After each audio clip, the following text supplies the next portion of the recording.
Gentlelady from Texas. Thank you, Mr. Chairman.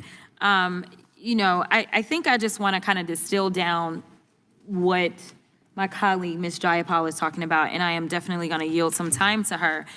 I think our concern is that because somebody says something, that doesn't make it evidence. And right now, what we have is people saying, well, we have evidence. As attorneys, we know that that evidence has to be tested in court, and that is what due process really looks like. It's not just saying that somebody is MS-13. It is a matter of a judge determining whether or not that evidence would be admissible and having the ability to look at the credibility of the witness offering that evidence, such as when we're talking about Kilmer. If we look at that, it says, I've got a couple of articles. There's an article that says government's case against Abrego Garcia is based on PG County cop who was on the SA's do not call list because he was not a credible witness. The only person that said that he was MS-13 is a cop that ended up being, I don't think he got fired, but he definitely, oh, okay, never mind. He did get fired. So we're gonna say that we're gonna base our entire case, so to speak. This is why we have courts. This is why we are talking about due process, because that's what it looks like. It looks like more than somebody, listen, I can't tell you how many lies are made up by MAGA followers about me. What's up, everybody? Welcome back to the channel. I've got a pretty good interaction for you guys today, as you saw with that intro. She has no idea what the hell she's even talking about right here. Yes, sure, that's how things would go in a normal court, right? But hang on just a second. Yes, because somebody says something, that is evidence. That is called testimony. Could be hearsay. Hey, they could make it up. It could be a lie, but that's what the court is for, to prove that to be true or false, whichever way it goes, right? And when we're talking about Kilmer Abrego Garcia here, and like I said, you guys, I told you, that story is not going away anytime soon. That story is here to stay, as a matter of fact. But when we're talking about this, they are trying to pretend, well, hang on just a second, the federal government had him on some sort of charges or something like that. No, he didn't commit a crime as far as we know. The whole MS-13 gang member nonsense was just evidence that he doesn't need to be in the country. They always fail to mention he had final orders of deportation. He did, right? The whole MS-13 gang member nonsense. That guy was an undercover cop. He got fired. Hey, whatever. Still an undercover cop, right? Working in MS-13.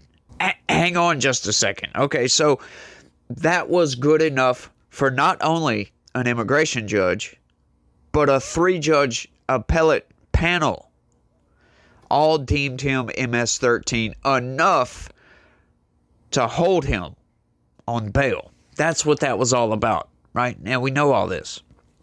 But these people, they're still bringing this up as if there was some sort of a case or something like that against this guy. Did he commit a crime? I don't think so. I think he was just supposed to be deported, and that was about it.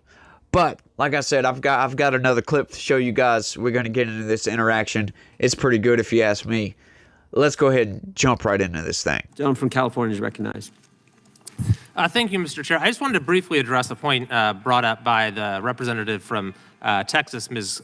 Crockett, who accused me and my colleagues over here of ignoring the Constitution. And if that were true, that'd be a very serious matter. So I did want to just inquire as to what exactly the accusation is.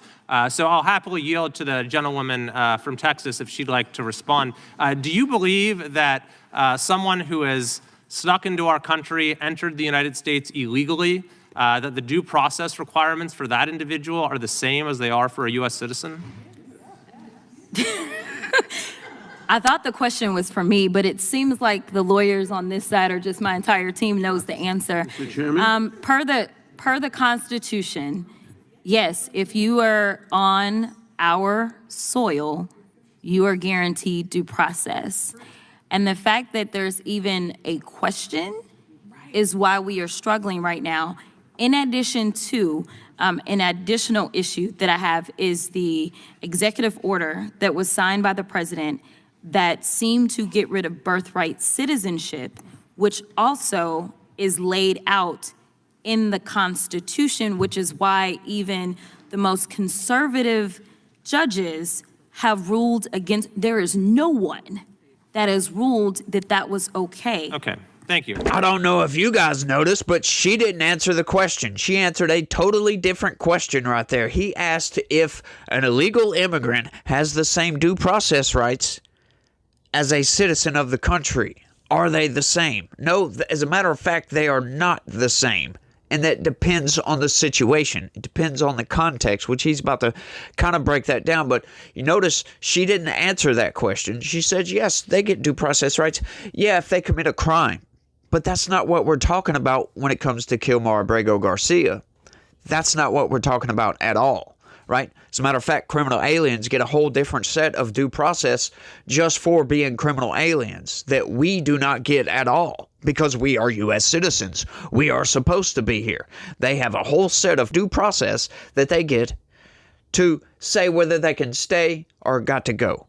Either one, right? And it is different for criminal aliens, as a matter of fact. They don't get the exact same due process rights. They don't get afforded all the same civil rights that we do. And notice she went and deflected on the birthright citizenship. She claims as if it's a fact that Trump's executive order violates the Constitution. Well, I don't think it does. I interpret the 14th Amendment to be a little bit different than that. I'm pretty sure, looking at all the articles surrounding the 14th Amendment, in other words, the framers, they did a lot of writing to back up the 14th Amendment. You go and read through some of that. They never expected somebody to come into the country illegally and for the purposes of having a kid to anchor themselves to this country, right, to game the system. Otherwise, they would have put in amendments around the 14th Amendment to stop that. But they didn't think that was even a thing because that wasn't a thing back in the day.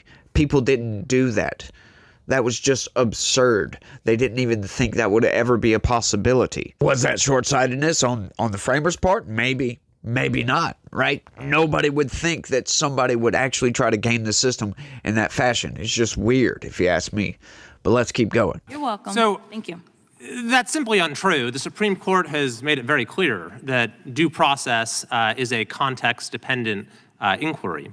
And someone who is here illegally in this country facing deportation, the requirements of due process are specific to that context. And the problem is that during the last administration, we had 10 million people who came into this country without the least amount of vetting. And it's created an enormous backlog in our immigration courts. Now, what we actually did in a measure that we passed in this committee a couple weeks ago, which I believe every member of the Democrat minority opposed, is we sought to provide the resources for our immigration courts to operate in a fair and efficacious manner by increasing the number of immigration judges, of lawyers, of courtrooms, in order to remove this backlog of millions of cases that now exist. So I think it's highly problematic to hear arguments about due process from the side that is actually voting against providing the resources that are needed for due process. But I think it's even more problematic to make the argument that an illegal immigrant, perhaps with a criminal record facing deportation, should receive the full measure of due process that an American citizen does. That simply is not what the Constitution requires. I yield back. Mr. Chairman. Can I answer since you still have time? Yeah, I'd be happy to yield for a response. Okay, thank you so much. So I just want to clarify, and I know that there's lawyers on that side. It's just like we have different standards in general. Like you have a higher standard when it comes to a criminal case versus a civil case, right? So it's preponderance is going to be the burden on a civil case, and then it's going to be higher as it relates to a criminal case, right? It's beyond a reasonable doubt. That is going to be the burden of proof. When the Supreme Court was making distinctions, the distinctions weren't necessarily between is this person a citizen or is this person not. It wasn't a matter of certain people are not allowed to have due process, but it's kind of like there's different ways to evaluate things. The amount of protections that you are going to have in any criminal case. If you think about those that are charged with murder, whether they are a citizen or not, guess what? The burden of proof is still going to be the same. The burden of proof is still going to be beyond a reasonable doubt. There was never a distinction that said somehow, dependent upon your status, you somehow lose your access to due process. And frankly, that is honestly the only thing that the Supreme Court has been consistent on, is that there are due process rights that are going to be afforded to everyone that is found within our jurisdiction in the United States. I have not seen a case where they have said, no, it's okay for someone not to have due process. That is why the plane that was about to leave Texas, they said stop the plane literally at 1 a.m. because there had not been due process for those that were currently being held in the administration's custody. And thank you so much. Thank you. I think I understand your position a little better now. I can't say I agree with everything you said, but I would just say perhaps be careful with throwing out accusations or ignoring the Constitution, without carefully considering those statements, because the demands of due process is not just something that is the same in every context. It's Mr. very Chairman, much I have a context unanimous- So I yield. And what she just did right there just destroyed her own argument, just blatantly and outright, because what Kilmar Abrego Garcia was charged with was illegally crossing our border, which according to them, that's a civil, that's not a criminal offense. So that falls to the preponderance of evidence, right? You got the guy, he's an MS-13 gang member, right? You got, right, the informant says he's an MS-13 gang member. He was arrested with MS-13 gang members. He was wearing the affiliate clothing. That's a preponderance of evidence, if you ask me. He was not charged with any sort of crimes, as far as I know of, to put him into a civil, and to put him into a criminal trial. So he had his orders of deportation.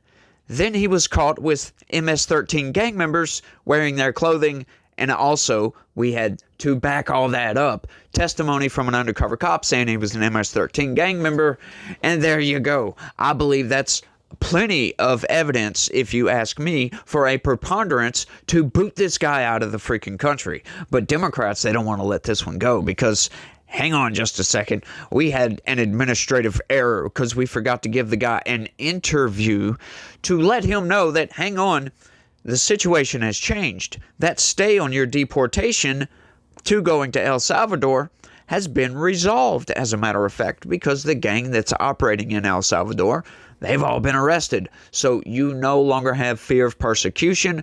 Therefore, your asylum claim or any sort of claim you may have that would keep you in this country is resolved. It's no longer effectual, if you will. So you can go back to your country. That's what the CIS interview was supposed to be for. Basically just letting him know you're going to be shipped back to your home country, because he did absolutely, not once, but twice, had final orders of deportation. And yes, he was going to be deported regardless. Once again, if we get this guy back, he's still going to come back here, get that CIS interview, and immediately be deported right back to El Salvador. There is nothing in this world that is going to keep that guy here. And as a matter of fact, I've got another little headline to show you guys. Check this one out. Oh yeah, a Democrat tried to go and see Mr. Kilmar Abrego Garcia, trying to pull a political stunt like Senator Van Hollen did, and was denied access to go see this guy. It seems like Bukele and El Salvador are tired of playing these games with these people. These people are a freaking joke. Democrats have lost their freaking minds. They have gone absolutely insane. And I am here to watch it all happen, folks. It is unfolding as we speak. These people are so deranged with Donald Trump. Everything is Donald Trump's fault. Trump bad, Trump bad, Trump bad, Trump bad. That's it. All this fake outrage, all this nonsense pandering to their base, blah, blah, blah, blah, blah. You get it. And when they try to make these logical arguments, what do? They tear their own arguments apart. Trying to go in on logic. I love to see it. I love to watch it. And I soak it right up, y'all. So I figured I'd give that to y'all, bring that video to you guys. Y'all need to do me a favor. If you don't mind, I would greatly appreciate that, to share this video anywhere and everywhere you can. That's the greatest way to help me out. Spread these videos around. Smash that like button. That also does a whole hell of a lot for the algorithm and whatnot. Subscribe if you're new around here and you want more videos like this. I do this type of stuff all the time, which, by the way, my next video is going to be great. We're going to read some news, cover the manipulations.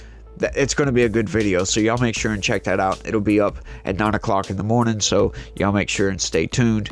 And if you could, I hate to ask, but if you could, look right below the video and click that join button. Sign up, become a member, help me deliver the news to you guys. That would be lovely, and I would be forever grateful, if you will. But that's all I got on this one. Y'all let me know what y'all think about all of this down in the comment section, and y'all try to have a good day. Stay legitical. Peace.